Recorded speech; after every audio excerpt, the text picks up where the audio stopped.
Good afternoon, and thank you all for joining us for the Soul of Service Black History Month City of Hartford interview series. I am very, very excited to be here with the one, the only Chief of the Hartford Police Department, Chief Barco. How are you Good. How's doing? everybody? Looks like everybody's doing great over here, out here in Zoom land. Thank you so much for taking the time from your very busy schedule to really allow us to get to know you, to be able to converse with you for a little bit. One of the things that I love about this interview series is that it's really allowing us to kind of humanize the people who are helping to run the city of Hartford. So I'm certain that people will get a lot from our conversation today. I hope so.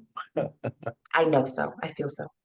So to get started, can you tell us a little bit about your hometown and sort of like your family of origin? How did you get here in Hartford? Sure. Well, so my grandparents, they were born in Raleigh, North Carolina. I'm not sure when they migrated to Hartford or New York because my mom, she was born in Brooklyn, New York. But then me and my three brothers were born here in Connecticut, um, in Hartford at Hartford Hospital. So, you know, just before we get started, I just want to say I saw all the other interviews, and I think you know I'm probably I feel like I'm like the bad boy of leadership because I don't have any great sayings or heartwarming stories or poems to give you, but I have been here my entire life. Besides, my stint in the military, so um, Hartford has a a very meaningful and deep history with me. I've seen the city grow from what it was when I was a kid to where it is now, and some of those memories that I have, it's part of what makes me love Hartford. But I've definitely lived in North End, South End, lived in Beverly Squares, Stowe Village. We lived in Oaks Park. Like almost everywhere in the city, I've been a Really? part of it. And something was really interesting. I was watching Director Fleeting's interview, and she mentioned Johnson Fish Markets and how her grandmother lived on Capon Street. And that's really interesting because my older brother used to hang out with her brother or her uncle. And I've been to that house on Capon Street like several times. So when I came to the city, and I finally met Director Fleet, and I was like, "Oh, are you related to?" Yes, I'm related. So it went exactly how she said when someone Wow. asked them about fleeting. So it's interesting that we have some of the same ties coming up. But one of my greatest memories was my grandmother used to own a store on Elmer Street, so right in the middle of like Elmer and Clay, and Hmm. we grew up there as a kid, which is ironic because the neighborhood was it was really one of those neighborhoods that you see off of TV where, I remember the lady, Miss Jenkins, she lived right across the street and she was an elderly black female and she would come out and just point to one of the kids and be like, go to the store for me. And it was one of those neighborhoods. And ironically, we did open the hydrants back then and wet anyone that came up the street. So it was so much fun and so many memories. There was my grandfather and grandmother owned that store on Elmer Street. And then my grandfather's brother owned a store on Cape and Main Street. So his What last kind of name, it stores were they? was like a convenience store, like a mom Convenience and pop stores. store, Okay, cool. you know. So yeah, we had the store on Elmer Street. My grandfather's brother had the store on Main Street, and then he owned a few properties on Elmer Street as well as some heavy equipment. So he was really a hardworking guy, and my grandmother was the financial person of the family, which gave way to her children, and then to us. So we really enjoyed um, our childhood growing up, and then when we moved to Deerfield off of Albany Avenue, um, which is really interesting because again, Director Fleeting talked about having pear trees and apple trees, but there was no place in the city like Deerfield because we had a pear tree, we had an apple tree, berry tree and a plum tree all on our street. So and that was when, I don't know if you've ever been by Deerfield. Deerfield had it this is when it actually had two deers at the end of the street, so two pillars, and the deers actually had antlers on them. So it was like the Hartford. It was a full-blown deer with antlers on both sides of the street. And there was a cleaners at the end of the street and a dentist office. So it was a little community back then, and everyone knew everyone, and it, it was it was really interesting growing up in those days. And I remember they had a community day last summer at Keating Park, and I was talking to Patrell Naylor about when I used to come to the park as a kid, and they used to have this giant rocket in the park. It was probably like 6 stories high, and I used to love playing in that rocket. But since then it's no longer there. It was probably a hazard that the city realized and they took it down. But I remember getting my first tennis lesson at Kinney Park. Um, Arts and crafts. I remember going to Salvation Army that was on Main Street, Main and Capon. That's no longer there. We used to go there in the summer, get like free lunch. But I definitely had a lot of fond memories of the city, um, especially downtown, because downtown was really vibrant and there were so many stores like G Fox, Sage Allen's, JJ Newberry's, and I'm probably aging myself, but it was fun to go down, especially during the holidays. Like in Christmas, we would go to G Fox and every floor was decorated with Christmas ornaments and trees and Santa's walking all over the place. So it was, it was a real pleasure being in this city, and I wouldn't want to live anywhere else. So, you know, it's great. That is really beautiful because now you really are working to serve in a place that you love. And I'm certain that like as you're going throughout the city to do the work that you're doing, to even put out fires from time to time, that you have a personal tie and connection to those places that you're showing up to. Yeah, there definitely is a personal connection, and even when I was in the firehouses, there's certain things I could relate to when we do calls for service. And some of those things just translate into what we had as children growing up in the places that we lived and how we lived, and that understanding of what's going on now and what happened then uh, makes you more relatable to the public, right? Because you understand what they're going through, and it's not always a case of neglect or something like that, but you know where they're coming from. Yeah. Well, I love that. And we're really fortunate to have leaders who are so deeply connected to the place that you all are serving.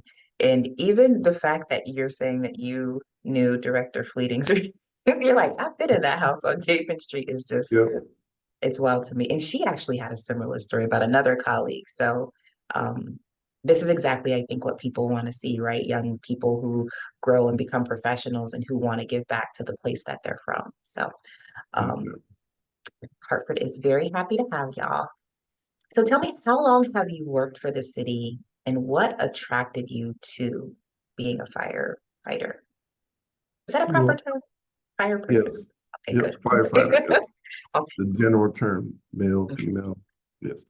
So I've been here 30 years. Well, 29 years. Um, yeah.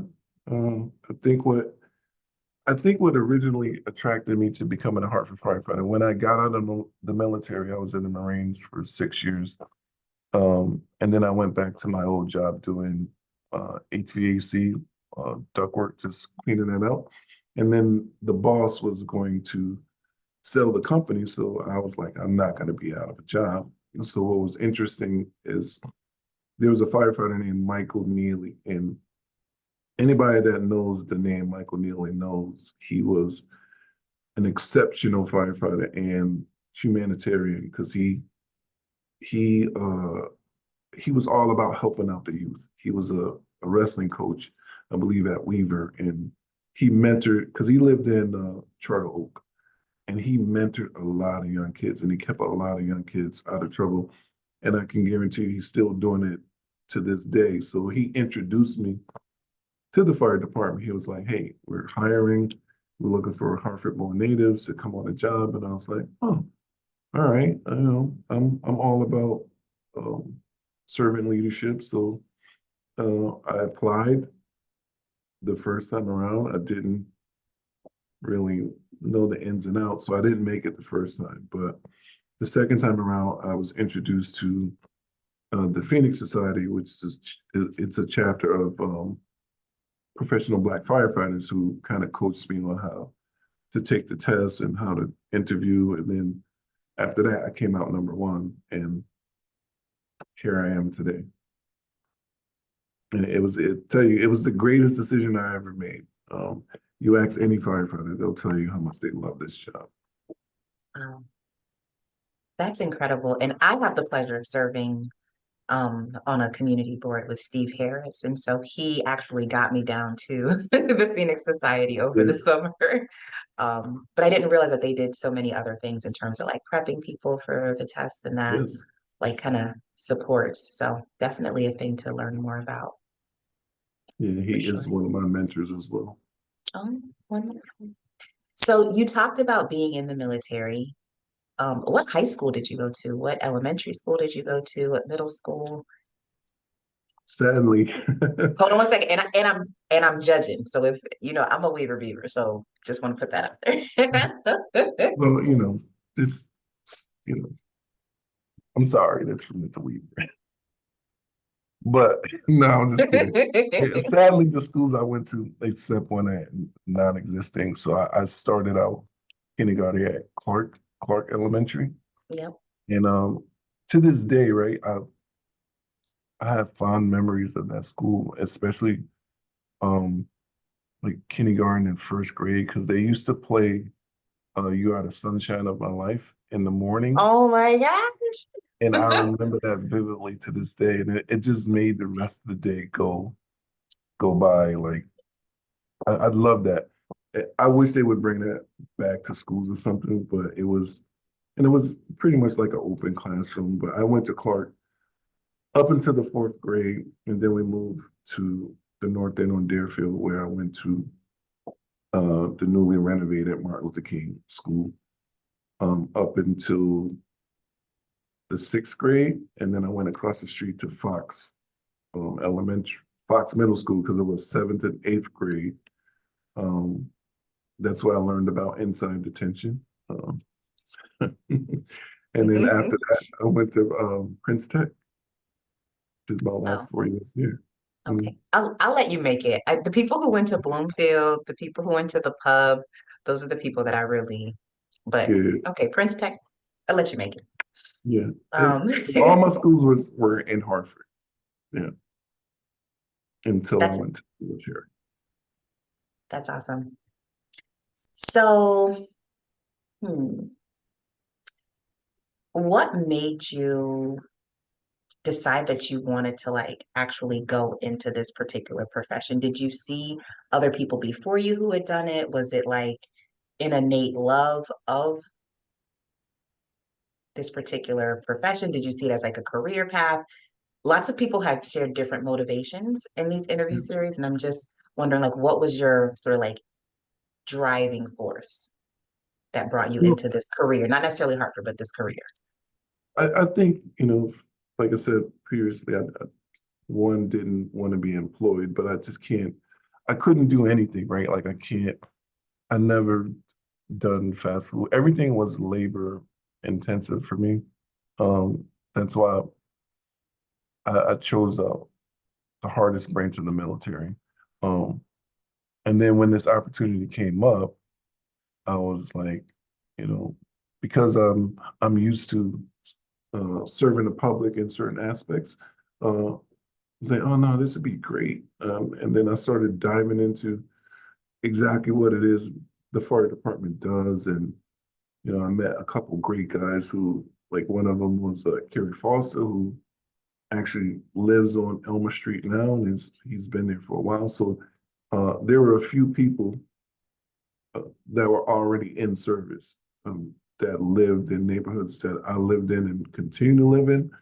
And also, when I was introduced to the Phoenix Society, it was it was amazing to know that there were so many people that look like me that were doing this profession that you never really thought would be doing it, right? Because you typically, at that time, you typically did not see that like on television or at a glance when you would see them. So it was amazing to me that we had all these people of color doing this profession, and they spoke so highly of it and how rewarding it was. So it's like, once I got hooked on the idea, I knew that's what I wanted to do.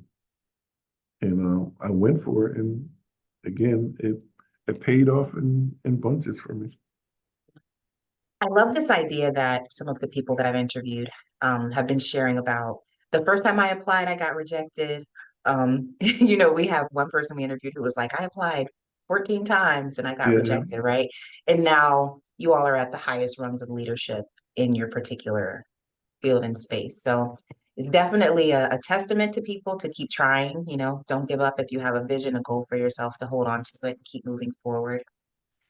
So, how do you see your work making or contributing to Black history in the city of Hartford?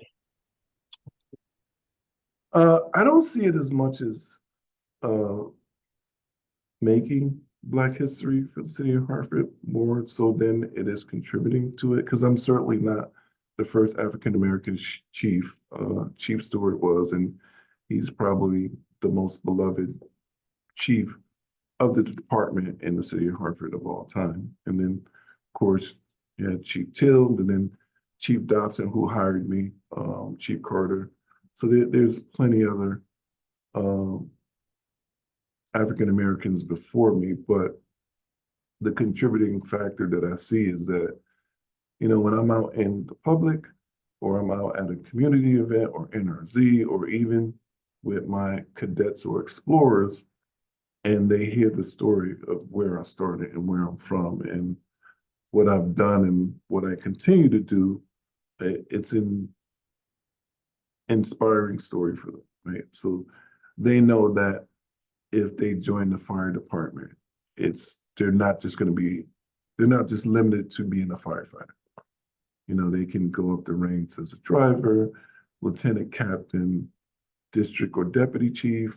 They got the fire marshal's office, special services. So they see that, I started where they are and I'm at the very top, and that's achievable for them, right? It's not one of those things where they're just saying, yeah, no, I'm not. And, we talk about some of the same places that they currently are living in. I'm like, oh yeah, I used to live on that street. Oh yeah, I used to go to this store, and yeah, I used to shop there. And I think it's just it contributes to the legacy that you can be anything you want to be. Um, and with them seeing us doing these things, they they're motivated. So I think me as the chief of the department and being from here and still living here, um, it's an inspiring story for me. And that's how I can continue to contribute to, Black history, Black History Month. Absolutely. Because representation matters, right?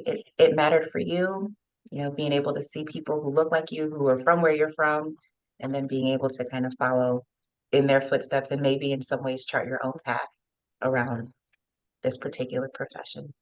Yeah, and one of the things we're proud of in the fire department is that we're like one of the most diverse departments in the state, right? We're literally um 34% African American, 32% Hispanic, and 33 point something percent Caucasian. So we're really keeping it even across the board, and we try to maintain that diversity in the department because, again, we have all sorts of ethnic races living here, and we want that representation to continue to thrive. And when you go to calls for service, It's just everyone can see a representation of themselves. That's important. Diversity matters.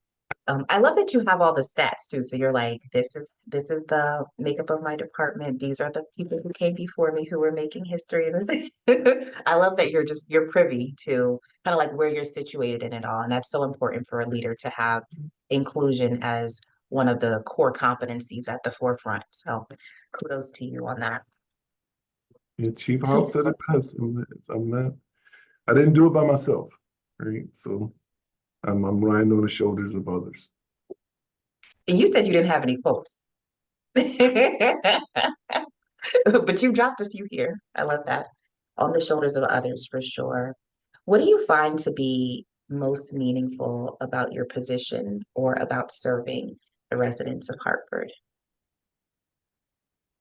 For me, the most meaningful thing is just being able to um, bring someone's problem to a conclusion, and that comes from actually being in the firehouse as well, right? Making it through the ranks. So you get that. We always say here in the fire department, if we can't figure it out, we know someone who can. So when we go on a call for service and let's say you have a water leak, we're able to isolate the water leak because you couldn't get a hold of your landlord or something. But something as simple as that, that's where the gratification comes in. And some people are really so thankful for just that little gesture. And to a bunch of us, it really isn't necessary because that's what we're here for. We're not doing it because we want a paycheck. It's just the servant leadership. It's the love of the job. It's the love of helping people. And most of these guys could have been firefighters almost anywhere, but they chose Hartford, right? They like staying busy and they like helping folks. And I think at its core, that's the most gratifying thing about being on this job and being in this position. I get to see both ends of it, right? I get to see um, the gratification from the public when the men and women are out there serving, when they send in their congratulations or thank yous. And then I get to see how the public is doing and figure out better ways for us to serve the public, right? In conjunction with uh, their needs and wants and what we can provide. So it's always a continued development of services and how we can better perform for the citizens of Hartford.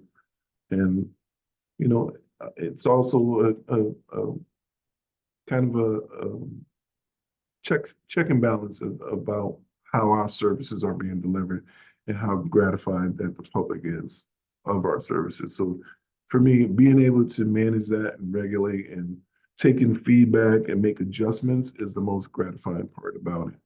Making both sides happy, the men and women that do the service, and then the public that receives service.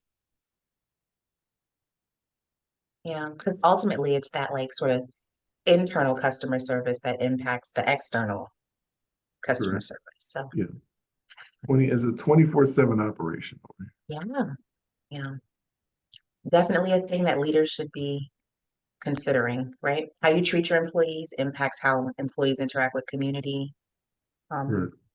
especially in this, like you're doing literally life-saving work. So it's so important to have good customer service. Yeah. And it's nice to know that I'm still tied to the city and then everyone else that's doing the actual work know I'm tied to the city. So it's one of those checks and balances where they know like, oh, we don't know who the chief knows, so let's be extra nice. So it's always gratifying to know that when I get those reports like, oh, you guys are great and they helped me out and it was patient and it goes without saying that that's what this job is all about. Yeah, that is another way to think about it, right? Like you got eyes and ears professionally, but also personally too in your Yeah, neighborhoods. yeah. You know? So speaking of ties to neighborhoods, what connections do you have to Hartford? We talked a little bit about schooling and that sort of thing, but I want to know, like, what are your favorite places in the city? Like, why is Hartford so meaningful to you? What do you like to do in Hartford? Tell us a little bit more about the ties and connections. Well, so yeah, my immediate family is still here. My mom, cousins, my brothers, they're all still in Hartford. You know, a few people I grew up with. And then, just in general, like, it's always amazing um, if I'm out somewhere and someone recognizes me from either my childhood or a school or something, and we're at a party or something. And it's always it, an eye-opening experience because like after so many years, you still remember me, and that's always gratifying. And just saying it's great to see you as chief and you've come so far, but you know, I still enjoy just driving around in the city, right? And just seeing what's going on and who's doing what and where. And sometimes that's part of my morning routine before I come to work.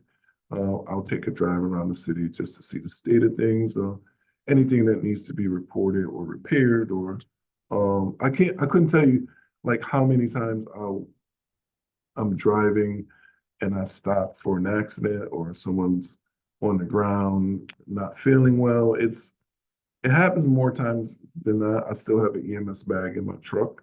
So I'm still out here rendering service, but at the same time, I'll still call the boys to come back me up. But it's always gratifying, like to be in the city, and you see so many different things. I think that's the greatest love that I have for it. It's always something interesting going on in the city, whether I'm coming from work or going to work or driving to work. It's always one of these where you go and you kind of have to double take. So it's never a dull moment here, but I like to go to a tobacco shop on Pratt Street, hang out there when they have events and jazz festival and stuff like that.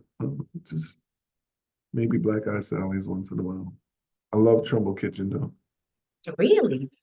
Yeah, A TK fan? I Mm-hmm. am. Yep, Interesting. Interesting.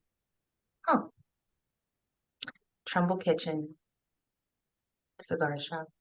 Okay, awesome. I can't say that I've been to either one of those too much, but on the note about stopping and rendering services when you are not at work, I think that one of the most wild things for me when I came to the city from corporate was like, oh my goodness, like my office is not an office. My office is a place that I live, right? So like when I'm at the grocery store and people are talking to me about Juneteenth or they're talking to me about any of like partnerships or I think we should do a high school, recruitment. It's like, I'm sorry, like, you know what I mean? It really is a different thing to work and lead in a place that you live, right? It feels deeply personal in all of the best ways, and then also in some of the most complicated ways too, right? You're getting things across your desk that has the names of people that you went to school with, that you've known. So just want to say yes. Yes, I want to confirm and affirm that that is definitely a thing in terms of rendering services and leading where you also live, right? definitely. Always working. Always working. Always work. Oh my goodness. So we've talked a little bit about your career journey, about your upbringing, about where you came from, about the store on Elmer, which is awesome to come from a long line of entrepreneurs. Yeah. Yeah. What would you say to other people who are from the city of Hartford who are considering either working for the city or becoming a firefighter? Like, what word of advice would you give to them? Uh, I would say don't give up. Like, listen, if specifically if you want to be a firefighter, go to any firehouse in the city and talk to one of the guys or girls in the firehouse and they'll tell you what an awesome job it is. They'll tell you how much they love it. And it doesn't feel like work when they're at work. And it's a small community, a home away from home. But you know, if that's not your career path, you have HPD, you have DPW. I mean, we're all here, and you know, you'll probably see us at some point somewhere in the city, and we're always willing to ask questions. And if you're unsure of what you want to do, go down to City Hall, put in a reminder card for whatever position you're looking to get. And when that position becomes available or they're seeking to hire, they'll send you an email that says, hey, you want to be in HR? Well, this position is opening. The fire department is recruiting on this day, HPD, DPW. So there's, you know, you're not just limited to public safety. And if that's your goal, is to live and play and work in the same city, then go to City Hall, fill out an application. It's, you know, it's especially gratifying when you're from here, right? And then you know what the city is about, and you know all the hard to get to places and the shortcuts, and you know what's going on the Four Corners or up north and in Chappelle. It makes your work a lot easier, trust me. But if you're looking for something gratifying, sign up for the city. We welcome you. We're looking for those of us who lived our lives here and want to continue serving. Awesome. Home court advantage. Yes. You know all the shortcuts. Awesome. I didn't even remember the reminder card thing in HR about being able to kind of track of positions that you're interested in. So that's a really great idea too, a new nugget that you've dropped on us. Well, Chief Barco, was there anything else that I didn't ask you that you feel as though you are just burning, no pun intended, to share? No, I think I shared enough. Awesome. I think I've You've shared a covered lot enough. here. Yeah, Yeah, I you've certainly definitely, shared a lot. I definitely appreciate you having me on and thinking of me during Black History Month. And you know, again, like I said, it's a servant leadership is what we're all about, and I'm definitely happy to be in a position I'm in, and I'm thankful for it, and looking forward to continuing to do the best that I can for the city. Well, it's been an absolute honor to have you. I'll tell you that when when other people saw your name on the list, they were like, oh, Chief Barco's gonna speak up. Oh my goodness, you know? And you have a reputation for being a very poised and strong, but kind of quiet leader, right? And you're leading one of the most important departments in the city of Hartford. And we just appreciate who you are. We appreciate how you are. We know that other people who may not be as extroverted or, you know, whatever, right, will be able to see themselves in you, right? And hopefully be able to see themselves as a leader in the future. So thank you so much for spending the time with us. Thank you so much for dropping all of your nuggets, wisdoms, and quotes that you said you didn't have during our time together. And thank you all so much for viewing on this particular interview series, The Soul of Service in honor of Black History Month, with some of our most dynamic and committed leaders in the city. Thank you so much for joining us. Thank you. Thank you for having me. You, have a great rest of your day. Thank you so much. And up next, we have Jonathan Harding, who is Corporation Counsel for the City of Hartford, and he will be on at 1 p.m. Okay. Thanks. Okay, awesome. Bye. Thank you so much, Chief Barco. An absolute pleasure. Yeah. Kim, do you want to stop it?